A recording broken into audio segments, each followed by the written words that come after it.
मिलेंगे मेवाड़ राजवंश के शिवरती शाही परिवार से आने वाले एक सफल एडवोकेट और प्रोफेसर डॉक्टर अजात शत्रु सिंह शिवरती से, जिन्होंने एक राज परिवार में जन्म लेने के बावजूद हमारी और आपकी तरह ही एक सामान्य जीवन जिया। हमेशा समाज कल्याण के लिए कुछ अच्छा करने के उद्देश्य से ये आगे बढ़ते रहे और विभिन्न क्षेत्रों में अपनी रुचि पैदा की। इनके द्वारा किए गए कार्य, इनकी सोच एवं विचार आज की युवा पीढ़ी के लिए एक प्रेरणा है। दोस्तों, युवाओं को ये अपने लक्ष्य पर टिके रहने के लिए प्रोत्साहित कर रहे हैं और उन्हें समाज का कल्याण करने के लिए प्रेरित कर रहे हैं। आपको बता दें, इनके पिता ने इन्हें हमेशा पारंपरिक और सार्थक जीवन जीना सिखाया। पिता के दिखाए मार्ग और उनके आदर्शों पर चलते हुए ये आगे बढ़े। ग्रेजुएशन और पोस्ट ग्रेजुएशन की, साथ ही साथ ये पीएचडी होल्डर भी हैं दोस्तों, और इन्होंने 25 साल की उम्र में ही अपनी पीएचडी पूरी कर ली।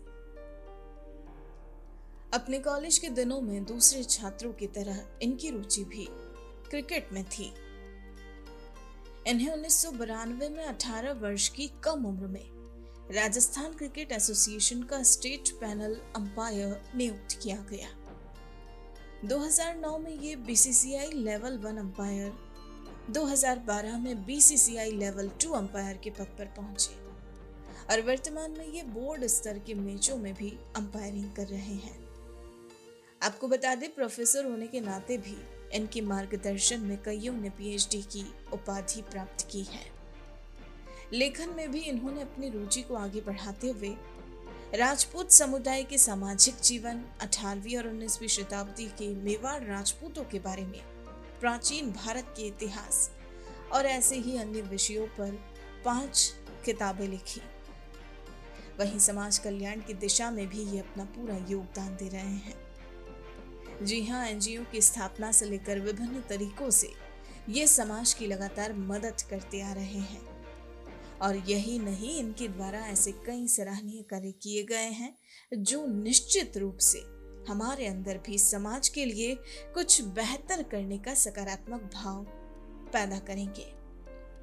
तो आइए दोस्तों, अब इनके जीवन के प्रेरणादायक अनुभवों, कार्यक्षेत्रों, इनकी सोच एवं विचार के बारे में जानने के लिए हम सीधा इन्हीं से मिलते हैं और सुनते हैं पूरी कहानी इनकी अपनी जुबानी। मैं डॉक्टर अजात शत्रु सिंह शिवरती मेवाड़ राजवंश के शिवरती राज परिवार का सदस्य हूँ और मेरा बचपन जो है बड़ा सादगी से बीता। भले राज परिवार का सदस्य होने के नाते फादर का जो इंस्पिरेशन है वो मेरे ऊपर बहुत प्रभाव रहा है और फार्म हाउस पर यहाँ से उदयपुर से मात्र 5 किलोमीटर दूर पे मेरे जो फार्म है वो ग्राम पंचायत तितड़ी में, वहीं रहकर मैंने अपनी जो शैली है जीवन में वो फादर से सीख कर और आज इस मुकाम तक पहुँचा हूँ। और अभी तक जो मैंने जो कार्य किए हैं उसके बारे में बता दूं। मेरा जो स्कूलिंग हुआ है वो 1st से 10th तक मेरा आलोक स्कूल इंग्लिश मीडियम स्कूल के अंदर हुआ। फिर उसके बाद मैंने 11th 12th MMPS Maharana Mewar school से करी। फिर कॉलेज राजस्थान विद्यापीठ यूनिवर्सिटी से, फिर उसके बाद PG सुकड़ा यूनिवर्सिटी से और उसके बाद मैंने PhD जो है वो विद्यापीठ यूनिवर्सिटी से करके मात्र 25 वर्ष की उम्र में मैंने PhD कंप्लीट कर लिया। और फिर उसके बाद मेरा 2001 में PhD होने के बाद, उस समय मेरा एज 25 ईयर्स था और 2005 में मैंने national educated trade net clear कर लिया।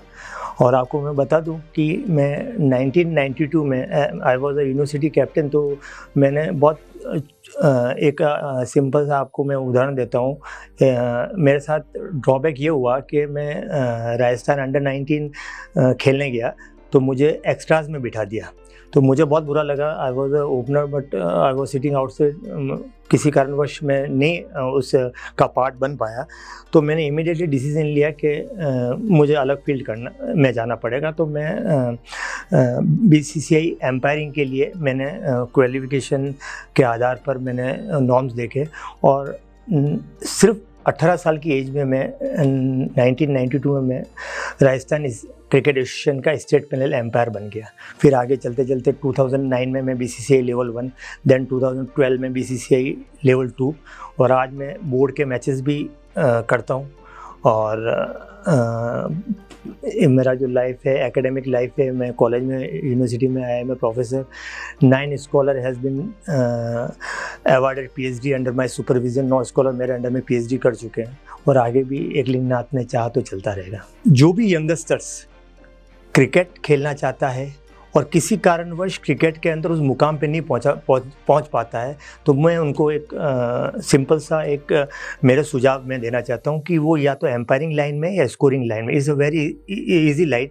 लोगों के दिमाग में ये है कि जो क्रिकेट खेलता है वही एम्पायर बन सकता है। ऐसा कुछ नहीं है। आप MCC लॉस की जो बुक है उसको अगर आप पढ़ें, जिसमें 42 लॉस है, उसके माध्यम से भी, और प्रैक्टिकल नॉलेज जो आपको ग्राउंड का जो है, नॉर्मल अगर आम बच्चा अगर उस लॉ को और क्रिकेट की जो बेसिक क्रिकेट के जो नॉर्म्स है, अगर उसको अगर पालन करेगा तो निश्चित ही एक अच्छा एम्पायर बन सकता है। क्योंकि आज के यंगस्टर्स को वे नहीं मालूम है कि किस तरह बस वो क्रिकेट खेलता है। और क्रिकेट में भी मैं आपको बता दूं कि बोर्ड के मैचेस जो होती हैं, सबसे पहले तो वो अपने जो डिस्ट्रिक्ट है उसको रिप्रेजेंट करना पड़ता है। डिस्ट्रिक्ट मतलब आप अगर अंडर 14 है या अंडर 16 है या अंडर 19 है, अगर आप 14 ग्रुप के अंदर या किसी कारणवश आप अपनी डिस्ट्रिक्ट टीम में नहीं आए, तो आप अंडर 16 के अंदर ट्राई करें। अगर अंडर 16 के अंदर भी आप उसके अंदर नहीं आए डिस्ट्रिक्ट की टीम के अंदर, तो अंडर 19 के अंदर ट्राई करें। और फिर इसके बाद जैसे डिस्ट्रिक्ट टीम के बाद आपको स्टेट टीम के अंदर रिप्रेजेंट करना पड़ता है। स्टेट टीम से फिर आपको सेंट्रल जोन की जो टीम्स होती है, उसके अंदर राजस्थान, MP, विदर्भा, UP और रेलवे, 5 जोन की टीम होती है, उसके अंदर आपको परफॉर्मेंस देना पड़ता है। फिर आप BCCI का जो आप फॉर्मेट देखते हैं चकाचौंध, उसके अंदर आप पार्ट बन सकते हैं, ठीक है। और किसी कारणवश नहीं बनते हैं तो मेरा आप सभी यंगस्टर से यही सजेशन है कि इमीडिएटली क्रिकेट स्टॉप करके क्रिकेट एम्पायरिंग या क्रिकेट स्कोरिंग के अंदर जाए। इसके अंदर भी आपका स्कोप बहुत अच्छा है। इसके अलावा मैं आपको एक और राय देता हूँ कि आप अगर इन दोनों फील्ड के अंदर भी आप कहते हो कि थिंकलेस जॉब है और ग्राउंड के अंदर पूरे टाइम खड़ा रहना, that is a tough job, और पूरे दिन भर बैठे रहना, तो इसके अलावा अगर आप कमेंटेटर भी अगर बनना चाहें तो वो भी एक प्रोसेस है। एक अच्छा, आप अच्छे वक्ता हैं तो आप एक कमेंटेटर भी बन सकते हैं। बचपन में मुझे फादर कहते थे कि तुझे डॉक्टर बनना है, तो उसी में ही मुझे लगा रखता है। मगर मेरा जो शौक़ था वो इन सब से हटके था। I was a very good horse rider. तो मैं आप देखें कि मैं 12 साल की उम्र में ही मुझे मेरे एल्डर फादर प्रताप कंट्री, जिन नरेंद्र सिंह जी बाजी साहब जो हैं मेरे एल्डर फादर, उनके 37 हॉर्सेस थे। तो मुझे वो कहते थे कि रोज़ सुबह खाली पेट आप आओ और राइडिंग के लिए। तो आप विश्वास नहीं करें, मैं साल भर खाली पेट घोड़े पे बैठता था, और मैं 15 मिनट से मैं शुरू करते करते 1 घंटे तक जाता था। तो मेरे अंदर जो आते हैं वो मेरी दर्द करने वाले। फिर मुझे इसका नरेंद्र सिंह जी, आज अगर देखें महाराज नरेंद्र सिंह जी मेवाड़ इस दुनिया में नहीं है, लेट महाराणा भगवत सिंह जी के यंगर ब्रदर हैं। आज चेतक हॉर्स सोसाइटी के नाम से और पूरे हिंदुस्तान के अंदर मारवाड़ी हॉर्सेस ब्रीड को बढ़ाने में उनका बहुत बड़ा है। उनसे जो टिप्स लेकर मैंने जो राइडिंग सीखी है वही मैं इम्प्लीमेंट मेरी डॉटर को कर रहा हूँ। Now she is a polo player, ठीक है ना, प्लेइंग फॉर राजस्थान, ठीक है ना। और बहुत छोटी सी उम्र में वो भी आप देखें कि 12-13 साल की उम्र के अंदर उसने राइडिंग शुरू किया, और अभी तक वो परिपक्व राइडर है, ठीक है। तो राइडिंग के अंदर कहते हैं कि बड़े लोगों के आगे और घोड़े के पीछे कभी नहीं रहना चाहिए, एक कहावत है उस हिसाब से। मगर घोड़े पर जो व्यक्ति एक बार बैठ जाता है, उसको अपने काबू में ले लेता है, तो वो घोड़ा एक तरह से इंसान की भाषा ही बोलता है। तो आपने देखा होगा कि आज चेतक का अगर आपने उदाहरण ले, आज हल्दी घाटी के युद्ध में जो चेतक का जितना योगदान रहा प्रताप के साथ, उसको आप नहीं भुला सकते हैं। इसलिए घोड़ा और व्यक्ति का जो आपस का जो मेल है वो हमेशा से एक रहा है, ये मेरी सोच है। My father is my inspiration. मैं इसलिए उनका इंस्पिरेशन मानता हूँ क्योंकि वो बड़े सरल और सादगी वाले व्यक्तित्व थे। सरल और सादगी वैसे तो बहुत लोगों में होती है, मगर उनका सरल और सादगी कहने का तात्पर्य है कि मैं कोई गलत काम करके आता भी था, ठीक है ना, तो मुझे कहते थे कि बेटा अब आइंदा मत करना। और फिर उसके बाद वो अपने, और हमेशा मुझे कहते थे कि ईश्वर को कभी मत भूलना, ईश्वर को हमेशा साथ रखना। मैं उनकी बात को समझ नहीं पाया। फिर लेट जब उनकी डेथ हुई उस समय मुझे ये सब विचार आए कि क्योंकि एक जो व्यक्ति हर सोमवार एकलिंग जी, कैलाश मानसरोवर, भोलेनाथ, उनके लिए ईश्वर महादेवी दूसरा रूप था, उनके लिए और कोई नहीं था। और 20 वर्षों की उनकी अथक प्रयास से 2001 से लेकर 2021 तक उन्होंने श्रीमद् भागवत गीता रामसूर जी महाराज की साधक संजीवनी को हस्तलिखित की, हाथ से लिखा। 18 अध्याय है, 20 वर्ष लगे उनको।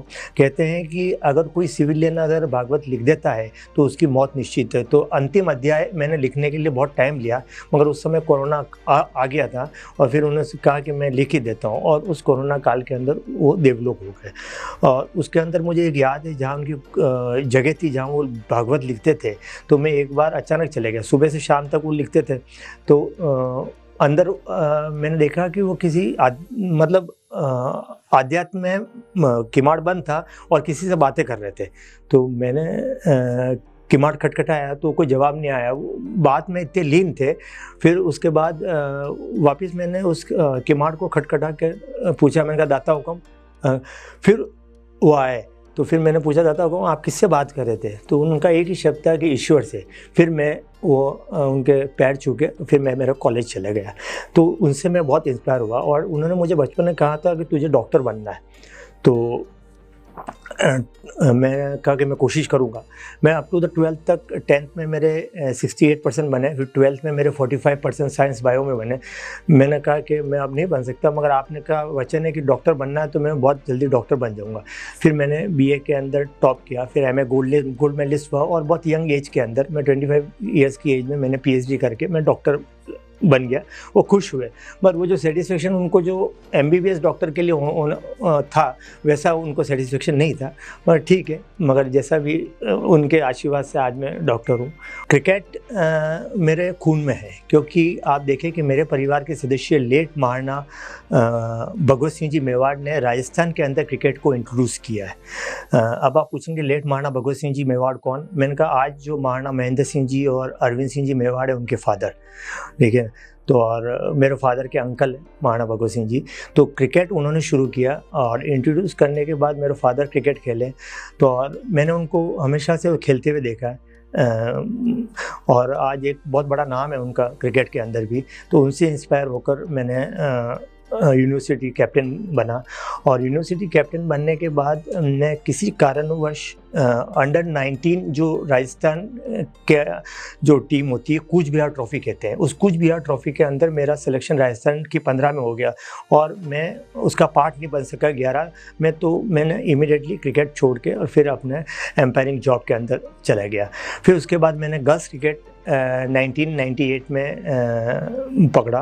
मैंने कहा गर्ल्स को मैं मोटिवेट करूँगा, 1-2 गर्ल्स अगर हिंदुस्तान खेल गई तो मेरे लिए बहुत सेटिस्फेक्शन हो गया। तो 98 से मैं गर्ल्स क्रिकेट उदयपुर का जो है वो मेरे पास था, उनको कोचिंग देना, और बिना 1 रुपया लिए मिराकल्स के अंदर मैं कोचिंग देता था। मुझे इसमें हमेशा से सपोर्ट जो रहा है, प्रोफेसर अक्षय शुक्ला जी जो फिजिकल इंस्ट्रक्टर थे मिराकल्स कॉलेज, उनका बहुत बड़ा सपोर्ट रहा है। तो और फिर उसके बाद राजस्थान क्रिकेट एसोसिएशन तो बाद में आया। राजस्थान वुमेन क्रिकेट एसोसिएशन का मैं पार्ट बन के, और मैं जॉइंट सेक्रेटरी बना राजस्थान वुमेन क्रिकेट। फिर मुझे राजस्थान वुमेन क्रिकेट एसोसिएशन ने एक बार दिया कि आपको राजस्थान गर्ल्स टीम संभालनी है। तो 2002 के अंदर मैंने राजस्थान गर्ल्स टीम को कोचिंग किया था, और वो सेमीफाइनल में जो हमारा नेशनल टूर्नामेंट होता था उसके अंदर हार गई थी।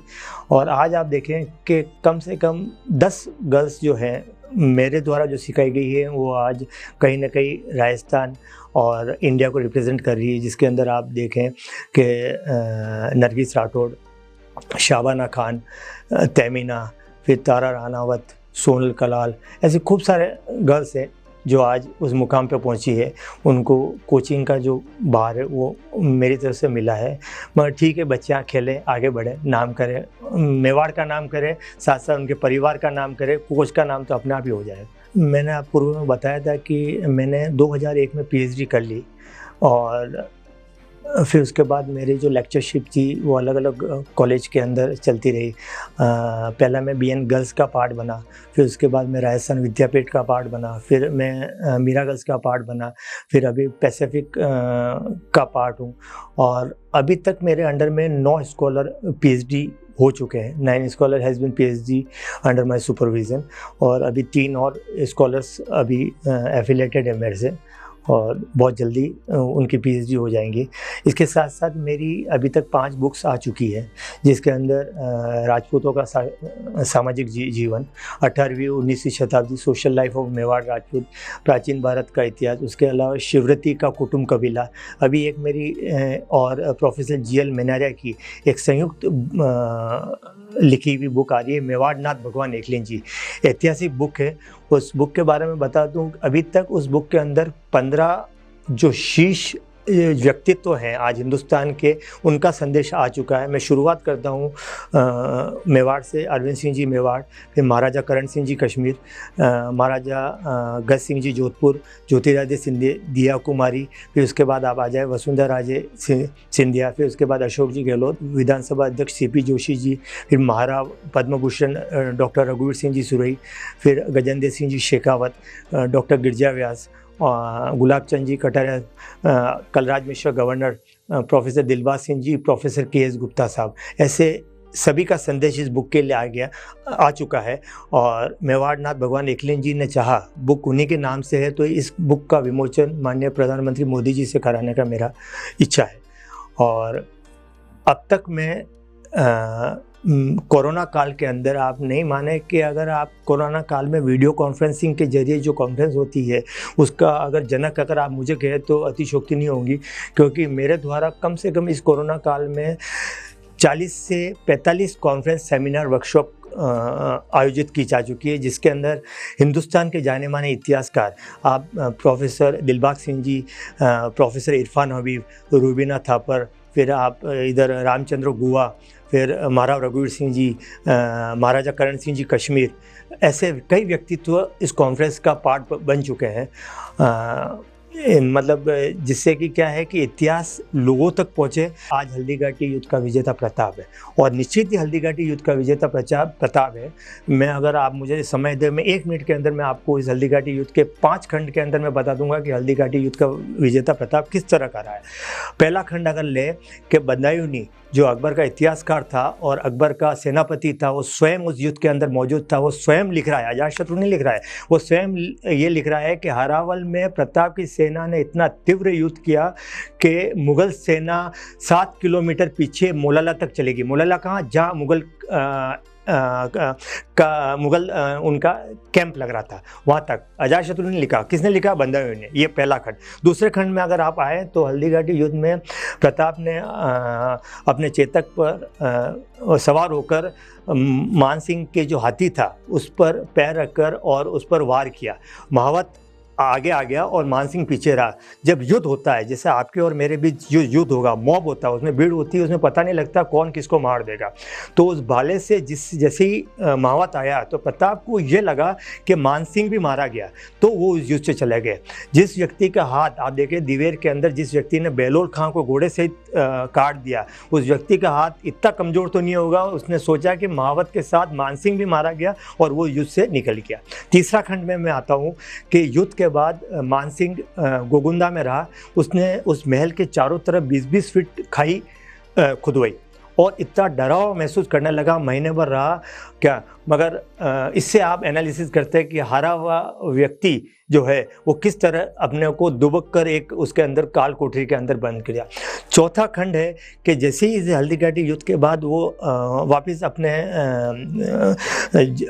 मुगल दरबार अकबर के सामने पेश होने जाने लगा, तो रास्ते पर वो ढंडोरा पीटता पीटता गया कि मैं जीत गया। नोबडी ने उस पर विश्वास किया और लास्ट और अंतिम मैं बता दूं कि अकबर ने मानसिंह को 1 साल तक अपने उस ड्योढ़ी के अंदर आने नहीं दिया कि आप बाहर जाए। वो इतना नाराज़ था इस हल्दीघाटी युद्ध में हार की वजह से, उसने मानसिंह को अपने अंदर इससे आप एनालिसिस कर सकते हैं कि हल्दीघाटी युद्ध का विजेता कौन था। जब मैं कॉलेज लाइफ में था तो मुझे कहा जाता था कि अपने अर्निंग से आप कुछ ना कुछ मुकाम करें और अपनी पढ़ाई खुद करें। तो उस समय मैंने बसेस खरीदी थी, 2 बसेस RSM के अंदर एक टेंडर आया था, तो मैं बस चलाता था। कभी ड्राइवर नहीं होता तो मैं ड्राइव करके जाता था। तो पीछे जो ऑफिसर्स बैठे होते थे, RSM के ऑफिसर आप जानते हैं हाईली पेबल होते हैं, वो कहते थे कि वो जो ड्राइवर बैठा हो ना, वो मेवाड़ राज परिवार का सदस्य है, ठीक है ना। तो मुझे ऐसा कभी फील नहीं हुआ कि मैंने कहा मेरा कार्य मैं खुद कर रहा हूँ। और मैं जैसे 2000 मेरा टेंडर 2007 तक था RSM के अंदर, 2001 में मैंने PhD करी। तो वही ऑफिसर्स आगे जाके जब मैं गाड़ी में बात यहाँ से उदयपुर से जामरकोटा जाते थे, उसमें कहते थे वो गाड़ी चला रहा है ना, वो राज परिवार का सदस्य भी है और डॉक्टर भी है, ठीक है ना। वो कॉलेज में भी जाता है और सुबह 6 बजे हमको छोड़ता भी है। आपस में बात करते थे। तो मैं अपने आप को गर्व महसूस करता कि नहीं, मैं अपने बलबूते में, मैं मेवाड़ राज परिवार के सदस्य के नाते मैं आज इस मुकाम पे नहीं पहुंचा हूँ। मैं आज जो भी हूँ अपने बलबूते में हूँ, अपने दम पे आज इस मुकाम पे हूँ। आज मैंने जो इतना सारा जो कार्य किया है वो अपने बलबूते पे, ठीक है। आज हिंदुस्तान के अंदर as a professorship senior professor doctor Acharya Shatru Singh शिवरती को सभी मानते हैं, ठीक है ना। इतिहास के अंदर जहाँ नाम आता है और डॉक्टर आचार्य शत्रु सिंह शिवरती को इसीलिए मानते हैं कि मैंने शून्य से शिखर तक चढ़ने के लिए बहुत मेहनत करके इस मुकाम को पाया है। किसी कारणवश आप माने कि 2001 से लेकर जब मैंने PhD करी 2013 तक राजस्थान गवर्नमेंट की कोई पोस्ट नहीं निकली थी। मेरे पास B.Ed और B.Ped दोनों करने की वो थी, मगर मेरा जो विज़न था, मेरा एक ही विज़न था कि मुझे कॉलेज में एज ए लेक्चर बनना है। इसलिए मैंने उसमें नहीं जा पाया, गवर्नमेंट प्रोफेसर नहीं बन पाया। मगर मेरा विज़न यही था कि मैं बनूंगा तो गवर्नमेंट प्रोफेसर, टीचर्स नहीं बनूंगा, स्कूल टीचर बन के नहीं रह जाऊंगा। ठीक, आज मैं सेटिस्फाइड हूँ, जो भी हूँ उसके अंदर मैं अपने आप को खुशी महसूस करता हूँ। वैसे तो अगर आप देखा जाए कि लोगों को आगे बढ़ने के लिए मेहनत एक मात्र जरिया है। इफ़ एंड बट्स चलते नहीं हैं, ठीक है ना, एक्सक्यूज़ मी। मगर जितना कोशिश करें ईश्वर को कभी नहीं भूलना चाहिए और स्ट्रेट वे हमेशा व्यक्ति को चलना चाहिए, जिगजैग वे में नहीं चलना चाहिए। हमेशा व्यक्ति क्या करता है कि शॉर्टकट अपनाता है कि बहुत जल्दी मुकाम पा ले। मगर मैंने जो मेरी लाइफ में पाया है, मैंने बहुत मेहनत करी है आज इस शून्य से शिखर तक पाने में। मगर ठीक है, जहाँ हूँ मैं अपने आप को संतुष्ट पाता हूँ। मैं आपको एक उदाहरण दूंगा कि टेस्ट एम्पायर बंसल थे। तो 2012 के अंदर मैं नागपुर के अंदर मैंने all India written exam pass कर लिया। और रिटन एग्ज़ाम में 90 वाला फेल होता है, 91 से 100 वाला पास होता है, 99 आए थे। पूरे हिंदुस्तान में 72 एम्पायर्स बैठे थे और 31 जने पास हुए थे, उसमें आई वॉज द टॉप। जब वाइवा का आया तो वाइवा में इसी तरह मेरी एक चेयर लगी हुई थी, पीछे चारों टेस्ट एम्पायर बैठे थे, वेंकट राघवन, जमूला, कुलकर्णी और बंसल सर, चारों बैठे थे और सामने एक स्क्रीन चल रहा था जिसके अंदर आपको आंसर देना था, ठीक है ना। आंसर इतने इजी थे, मगर एक मेंटल टेंस की वजह से मैं किसी कारणवश वो इंटरव्यू पास नहीं हो पाया। और मेरे जो साथी है निखिल मेमन और ये सब आज IPL के अंदर और वनडे के अंदर आज एम्पायरिंग कर रहे हैं। फिर उसके बाद मैंने बंसल सर से के पास गया, मैंने कहा सर क्या रहा। तो उन्होंने मुझे बहुत बढ़िया बात की अजय जी कि आप किसी भी तरह हो, जब भी कोई भी इंटरव्यू देना हो, आपका कॉन्फिडेंस लेवल हाई रखो और कुछ भी आपको नहीं भी आता है ना, मगर उसका आप गलत जवाब दो तो सामने वालों को ये लगे कि नहीं, इसको मतलब कुछ ना कुछ तो आता है, ठीक है ना। कहने का तात्पर्य कोई क्लिपिंग अगर आपको बताइए, उसके अंदर 4 इंसिडेंट हुए, बैट्समैन डैमेजिंग द पिच कर रहा है, फील्डर डैमेजिंग द पिच कर रहा है, बॉलर उस प्रोटेक्टेड एरिया के अंदर आ गया, 3-4 इंसिडेंट हो जाते हैं। मगर एक इंसिडेंट भी अगर आप लोगों के सामने शेयर करते हैं तो आप वो हो जाते हैं, भले आप झूठ बोल के सच बोल के। कहने का तात्पर्य झूठ बोल के सच बोलना, आपका कॉन्फिडेंस लेवल कितना हाई है वो दर्शाता है। मैं इसलिए जो यंगस्टर्स है उनको सबको यही कहना चाहता हूँ कि जब भी आप इंटरव्यू देने जाएं, क्या कभी भी आप इस कहीं भी मुकाम पे आप जाएं, कुछ भी अगर आपको उस समय आपका मेंटल प्रेशर हो, कहीं ना कहीं से आपके पास दबाव हो, आप बोल नहीं पा रहे हो, कुछ ना कुछ आप बोलें, गलत हो या सही, कुछ ना कुछ बोले, कुछ ना कुछ आपको पॉजिटिव रिजल्ट ही मिलेगा, ये मेरा ओपिनियन है। हमेशा से इंस्पिरेशन तो मेरे फादर रहे हैं। उनके लिए मैं हमेशा कहता हूँ कि जो व्यक्ति इस दुनिया में नहीं रहा है उसके लिए मैं 2 पंक्तियों से वो करूँगा। समय के दर्पण में कभी धूमिल न होंगी आपकी तस्वीर, एक अद्भुत व्यक्तित्व जिनकी अनुपस्थिति हमें सदैव खलती रहेंगी। उद्यमिता, कर्तव्यपरायणता एवं मिलनसारिता से परिपूर्ण आपका जीवन दर्शन हमें सदैव प्रेरित करता रहेगा। आपका जीवन दर्शन मुझे नहीं, सभी लोगों को प्रेरित करता रहेगा, क्योंकि आपसे भी लोग इंस्पायर होंगे, जिस तरह से आपकी जो भागवत गीता हर व्यक्ति के पास जाएंगी, क्योंकि अभी पब्लिश होने ऑन द वे है। श्री अरविंद सिंह जी उसको पब्लिश कराने हैं। जैसे ही वो लोगों के बीच में आएंगे, उस भागवत गीता से भी यंगस्टर्स को एक नई प्रेरणा मिलेगी। मैं आज के जो युवा हैं उनको, यूथ को एक ही चीज़ कहना चाहूँगा। एक तो धर्म जो आज के जो सांप्रदायों के बीच में न पड़े, ठीक है, आपसी द्वेष भाव जो लोगों के बीच में है उससे दूर रह के अपनी जो सोच है, मेंटल जो एबिलिटी जो है वो हमेशा ऊंचा रखें, ठीक है। जिससे कि क्या होगा कि आने वाली जो पीढ़ियां हैं ना, आपको गलत नज़रों से नहीं देखें, क्योंकि आज जो हमारे जो एंसेस्टर्स कर रहे हैं वही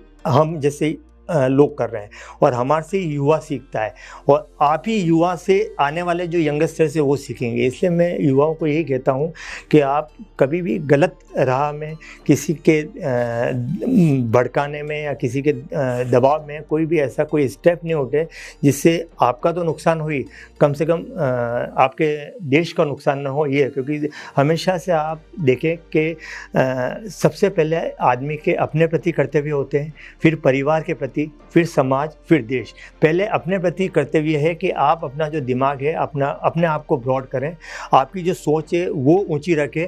अगर आपकी सोच ऊंची होंगी तो नीचे वाले सभी की सोच ऊंची होंगी और भारत आज विकसित होगा।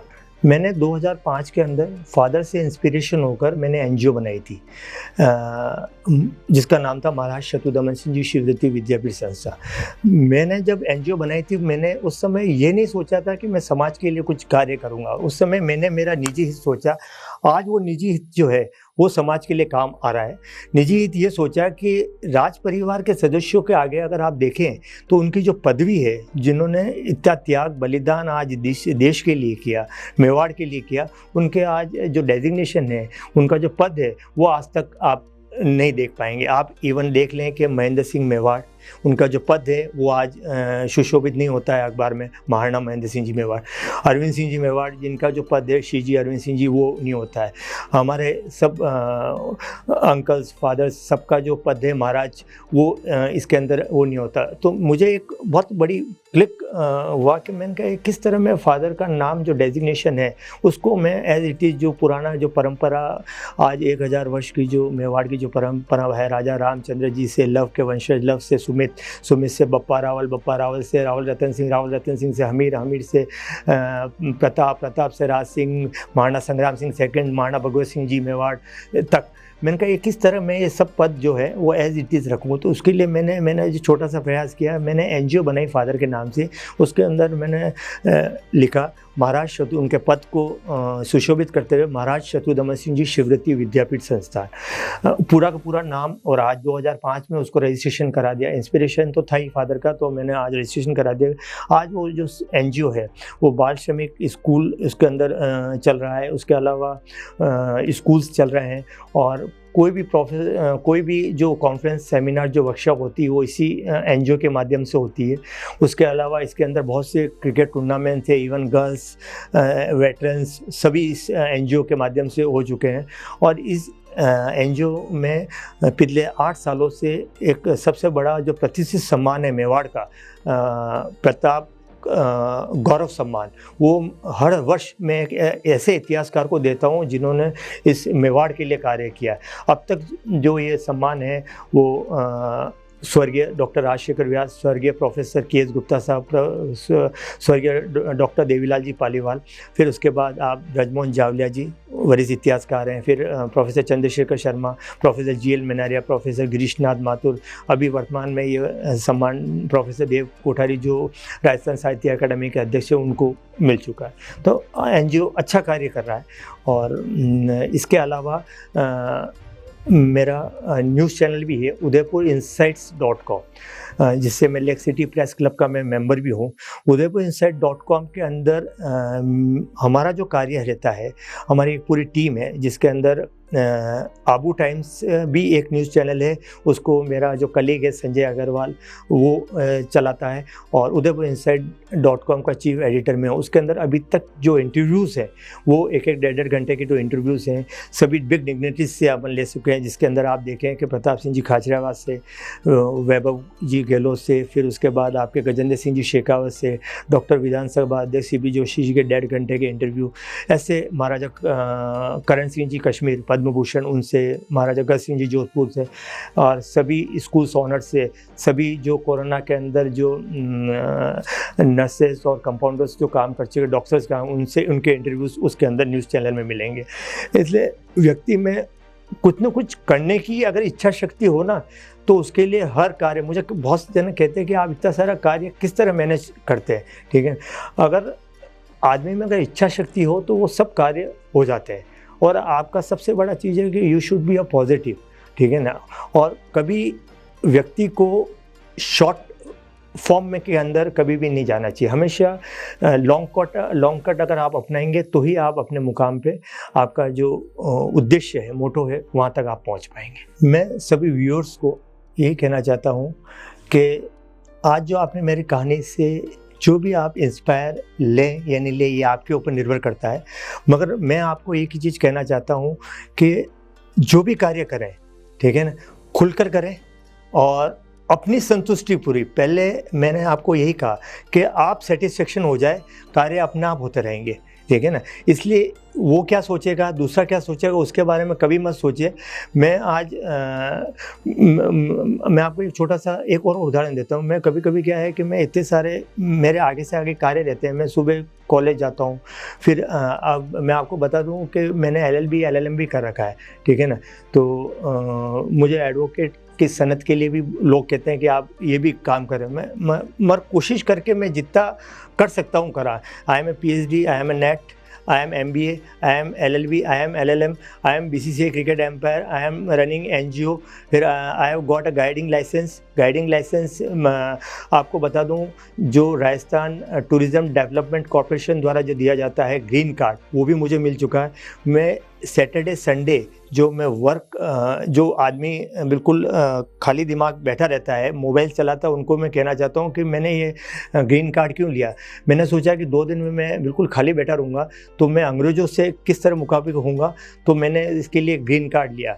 और मेरे इस गाइडिंग से RTDC Rajasthan tourism development corporation इतना इंस्पायर हुआ कि जब आपकी G20 की जब मीटिंग थी उदयपुर के अंदर, उदय विलास के अंदर, तो उसके अंदर उन्होंने जो डिग्निटीज़ आई थी उनको गाइडिंग के लिए, उदयपुर बताने के लिए उन्होंने 5 गाइड्स को चुना। उसके अंदर एक मेरा नाम भी था। क्या ठीक है, फ्लुएंट इंग्लिश बहुत जनों की होती है, मगर मेरा जो वर्क प्रोफाइल देखने के बाद कि नहीं, ये व्यक्ति बिल्कुल इतिहास से जुड़ा हुआ है, तो इतिहास मेवाड़ का बिल्कुल सही बताएगा। और इंटरेक्ट होकर बहुत सी चीज़ जो बाहर से जो आए हैं लोग, इतनी बड़े बड़े डिग्निटी के, हिंदुस्तान के या पूरे वर्ल्ड के, उनको सही जानकारी उन तक पहुंचाएगा, वो उद्देश्य रहता है।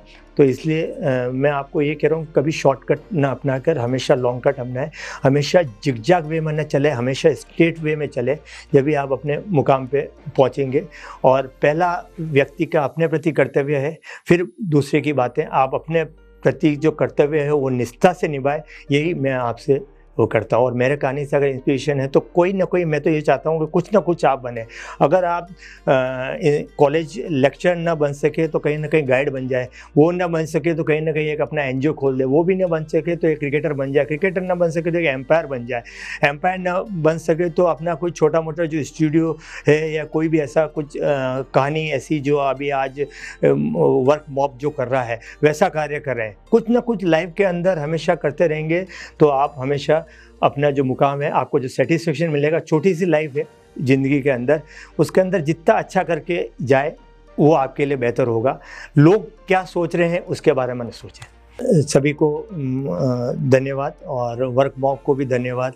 और इसी के साथ मैं अपने आप को जय हिंद, जय भारत। मेवाड़ नाथ भगवान एकलीनाथ को जय करते हुए मैं अपने आप को यहीं समाप्त करता हूँ। धन्यवाद। दोस्तों, आज हमने जाना एक एडवोकेट एंड प्रोफेसर डॉक्टर अजात शत्रु सिंह शिवरती के जीवन के अनुभवों एवं कार्यक्षेत्रों के बारे में। ऐसी ही प्रेरक कहानियाँ रोजाना सुनने के लिए हमारा चैनल सब्सक्राइब करें, बेल आइकन जरूर दबाएं, साथ ही कहानी को लाइक, कमेंट और शेयर करना ना भूलें।